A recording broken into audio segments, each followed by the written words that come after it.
Welcome in farmer voice, आवाज़ किसान की।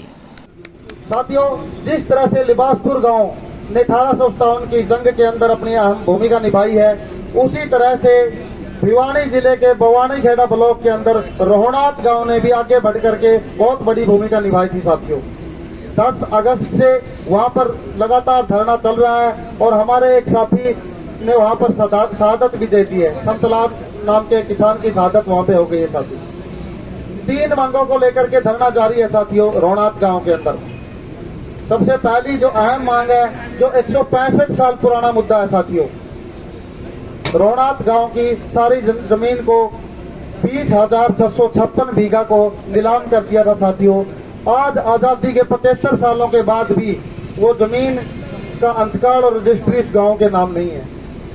गांव की जमीन गांव के नाम की जाए और जो प्लॉट्स इस देश और प्रदेश की सत्ता के द्वारा अलॉट किए गए थे वो भी रोहनाथ गांव को दिए जाए, पहली मांग है। साथियों, दूसरी मांग है रोहनाथ गांव की कि जो शहादत पूरे गांव ने क्रांति के अंदर दी थी, उसके लिए शहीद का दर्जा, फ्रीडम फाइटर का दर्जा गांव को दिया जाए और जो 3 मुख्य शहीद थे उनको शहीद का दर्जा दिया जाए। साथियों, और तीसरी जो मांग है, जो इसी धरने के दौरान संतलाल जी की शहादत हुई है, उनको 1 करोड़ रुपए की राशि सहायता के रूप में और उनके आश्रितों को उनके परिवार से एक सरकारी नौकरी उनको दी जाए। साथियों, 10 तारीख से लगातार धरना चला हुआ है। संतलाल की डेड बॉडी वहीं पर रखी हुई है, लेकिन सरकार के जूं तक नहीं रेंग रही है। साथियों, 1857 की क्रांति के अंदर मैं आपको बताना चाहूंगा, रोहनाथ गांव के क्रांतिकारियों ने तोशाम की जेल के ऊपर हमला बोल दिया था। साथियों, वहां से क्रांतिकारी साथियों को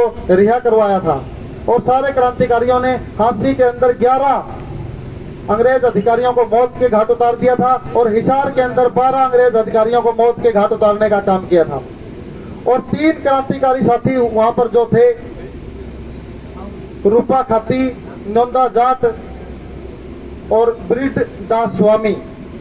ब्रिडदास स्वामी को गांव के अंदर ही छोड़ दिया था। रूपा खाती और नंदा जाट हिसार के गुजरी महल से दोनों आदमी तोप उठा करके चल पड़े थे। साथियों, गांव के अंदर लाने के लिए गांव के एक छोर की तरफ अंग्रेजी सेना खड़ी हुई थी और दोनों साथी तोप को गांव की दूसरी तरफ ले आए थे, लेकिन तोप के अंदर छेद होने की वजह से जब गोला दागा जा रहा था, गोला बहुत दूर अंग्रेजी सेना की तरफ नहीं जा रहा था। तब रूपा खाती ने नंदा जाट को कहा था कि इन छेदों के ऊपर मैं लेटूंगा, आप गोला दागिए। और रूपा खाती छेदों के ऊपर लेट गया था और नंदा जाट ने गोला दागा था, जो अंग्रेजी सरकार की सेना के ऊपर जाकर गिरा था और उसके अंदर रूपा खाती के चिथड़े चिथड़े होकर के गांव के अंदर पड़े थे। साथियों, बहुत बड़ी शहादत देने का काम इन 3 शहीदों का तो नाम इतिहास के अंदर भी है। साथियों, तो उस जंग के दौरान गांव को बागी घोषित कर दिया गया था और गांव की सारी जमीन को नीलाम कर दिया गया था। गांव के आसपास के 7 गांवों के, जिसके अंदर देपड़ है, उमरा, सुल्तानपुर, मुजादपुर, ये आसपास के गांव के 61 लोगों ने को उसको नीलाम करने का काम किया था। आज भी वो जमीन यूं की यूं पड़ी है। सिर्फ पंजाब जब हमारा था, प्रताप सिंह कैरों के सामने ये समस्या रख दी गई थी और प्रताप सिंह कैरों ने जो अपना बीएड फार्म है हिसार के अंदर, वहां से 57 प्लॉट रणौत गांव को अलॉट किए थे और एक प्लॉट 12.5 एकड़ का था। लेकिन दुर्भाग्यवश कुछ दिन के बाद ही कैरो प्रताप सिंह जी की मृत्यु हो गई थी और वो मामला वहीं अटक गया था। उसके बाद साथियों, पूर्व प्रधानमंत्री इंदिरा गांधी के समक्ष भी ये मामला रखा था। जब गांव के लोग पूर्व प्रधानमंत्री इंदिरा गांधी से मिले थे तो उन्होंने अफसोस जाहिर किया था कि इस गांव की अभी तक अनदेखी कैसे हो सकती है। इस गांव की सभी मांगों को पूरा करने का आश्वासन इंदिरा गांधी के द्वारा भी दिया गया था, लेकिन दुर्भाग्य से उस वक्त भी 1971 की लड़ाई चल पड़ी और वो मामला ठंडे बस्ते के अंदर चला गया। साथियों, 23 मार्च 2018 को मौके के मुख्यमंत्री मनोहर लाल खट्टर भी वहां पर पहुंचे थे और वहां का बहुत ही ऐतिहासिक मंदिर के अंदर वो जब जहाज लैंड करने की सोच रहे थे, तो जिन लोगों के नाम अब भी पट्टे पर वो जमीन पड़ी हुई है, उन लोगों ने स्टे लेकर के मुख्यमंत्री खट्टर का जहाज वहां पर नहीं उतरने दिया था और गुवांड में वो जहाज उतरा था। तब मुख्यमंत्री ने भी सभी मांगों को पूरा करने का आश्वासन दिया था, लेकिन सरकारें आती रही और जाती रही। 75 साल आजादी को हो गए, रोहनाथ गांव की समस्याएं यूं की यूं हैं। आज तक भी रोहनाथ गांव के अंदर तिरंगा नहीं फहराया गया। अब की बात भी रोहनाथ गांव के स्कूल के अंदर तिरंगा फहराया गया, लेकिन स्कूल जिस जमीन के अंदर है वो भी उमरा पट्टे के नाम है।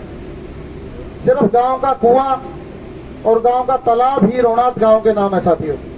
उस कुएं के अंदर भी बहुत सारे हमारे महिलाओं और बच्चों ने अंग्रेजी सरकार के अत्याचार से बचने के लिए उसके अंदर कूद कर अपनी जान दे दी थी साथियों। मैं इस मंच के माध्यम से प्रदेश और देश की सरकार को यह चेतावनी देना चाहता हूं कि रोनात गांव को अकेला समझने की भूल न करें आप। आज पूरा देश रोनात गांव का ऋणी है, जो शहादत उन्होंने दी थी देश को आजाद करवाने के लिए। ये धरना अगर कल लंबा चला और इस धरने का जो भी परिणाम होंगे उसकी जिम्मेवार सरकार होगी, रोनात गांव या देश और प्रदेश की जनता उसकी जिम्मेवार नहीं होगी साथियों। पूरे देश का किसान और हर वर्ग आज रोनात गांव के साथ है। मैं अनुरोध करूंगा हमारे जो मंच की, हमारे जो धरने की कमेटी है कि हमें भी एक डेलीगेशन रोनात गांव के अंदर जाना चाहिए हमारा भी, और रोनात गांव के उस धरने को मजबूत करने का काम करना चाहिए।